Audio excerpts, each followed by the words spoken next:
Hi, my name is Shama Mishtali. I'm currently a sophomore at Brandeis University studying International and Global Studies and Conflict Resolution Cooperation Studies. My name is Rebecca Ehrenkrantz. I'm currently a senior at Brandeis University. I am studying Health, Science, Society, and Policy, as well as Islamic and Middle Eastern Studies, and I am about to graduate at the end of this May. So we are taking a course called Deconstructing War and Building Peace.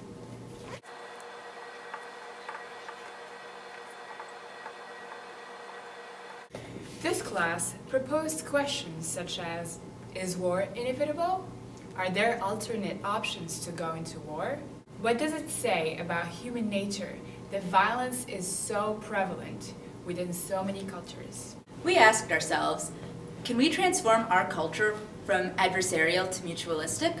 What socioeconomic structural conditions maintain aggression as a viable option? Also, what can we as students and activists do to change the status quo? Dear Mr. President, the answers to our questions could potentially restructure American society as well as foreign policy. Many of those who have strong opinions on foreign policy are very vehement in stating their beliefs. People from protest and act out against the reigning power structure. However, this is not a letter of protest. It is not a demand, and it was not composed out of anger or frustration. This is actually a love letter. The Buddhist monk Thich Nhat Hanh said that we need to learn to write letters to the Congress and to the President that they will actually want to read and not just throw away. Dear Mr. President, I hope we can offer a new dimension to the peace movement. A fresh way of being peace, of making peace, is needed. This love letter is a fresh way of being and making peace. So with that in mind, Shama and I do have some ideas for integrating the themes of this course and of the Thich Nhat Hanh quote into foreign policy. We came up with our own new political philosophy, that of compassionate realism.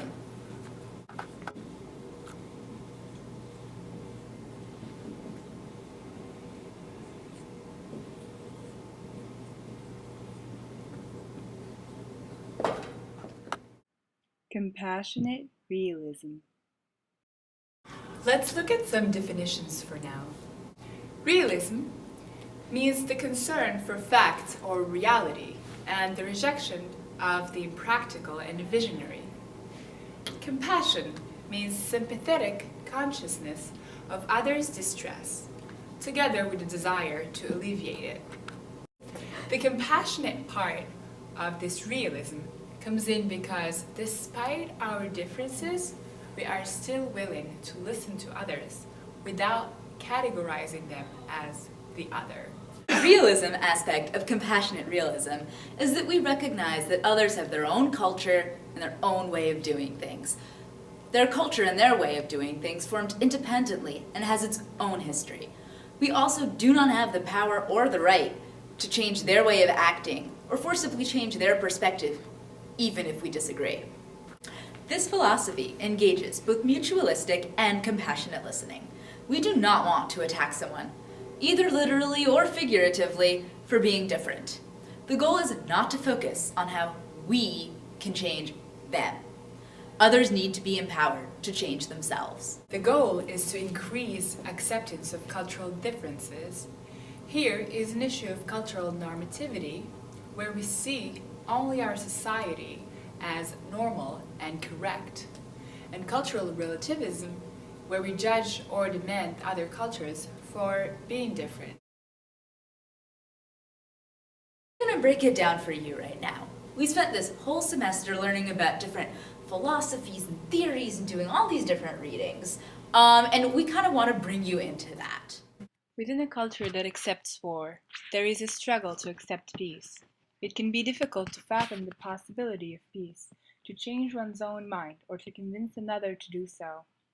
Therefore, Rebecca and I wish to address various course readings and sources that guide you through the process of accepting peace as possible and working towards making that possibility a reality through compassionate realism.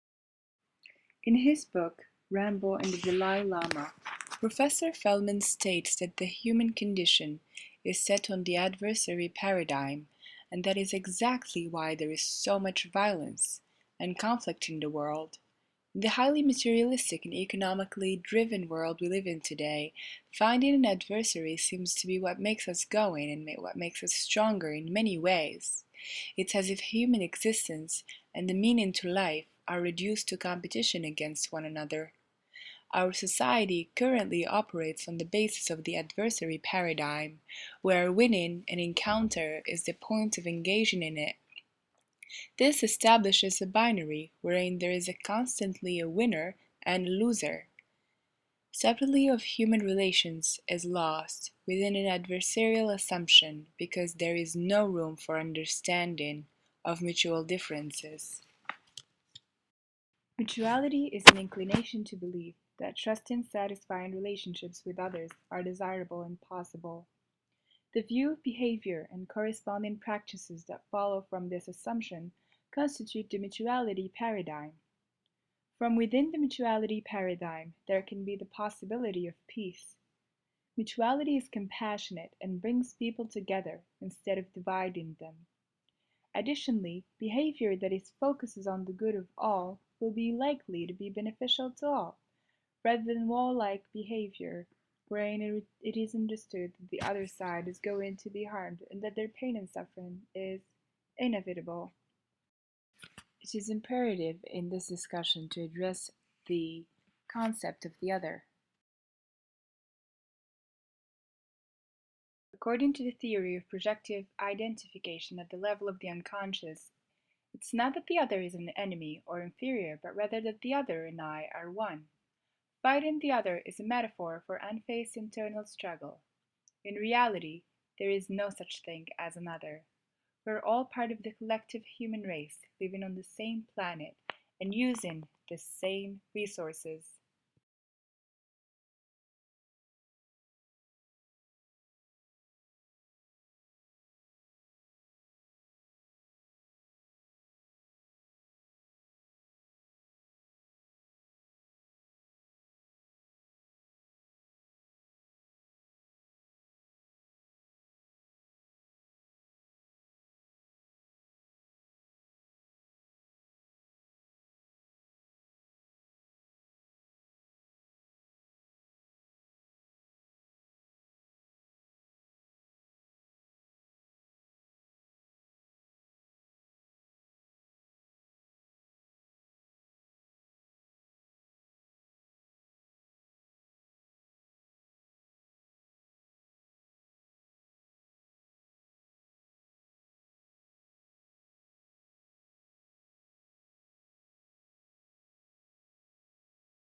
Our experience in doing this presentation serves as a microcosm of the way that foreign policy in general could work. Conflict resolution is not always about solving every problem. It's not always our problem to solve. It's more about finding mutualistic ways of understanding the problem. This entire presentation came about through our mutual discussion that we had throughout the course and throughout our own discussion section. Now, we each come from very different backgrounds. For example, I was raised outside of Washington, D.C. I was raised Jewish, and my family's background is from Europe. Yeah, very different. I grew up and was raised in Casablanca, Morocco. I grew up Muslim, my entire family is Muslim. So it is very, very different. And yet we were still able to find these similarities because we were willing to have this respectful and mutual dialogue. Thank you so much for taking the time to listen to and consider our opinions on the matter.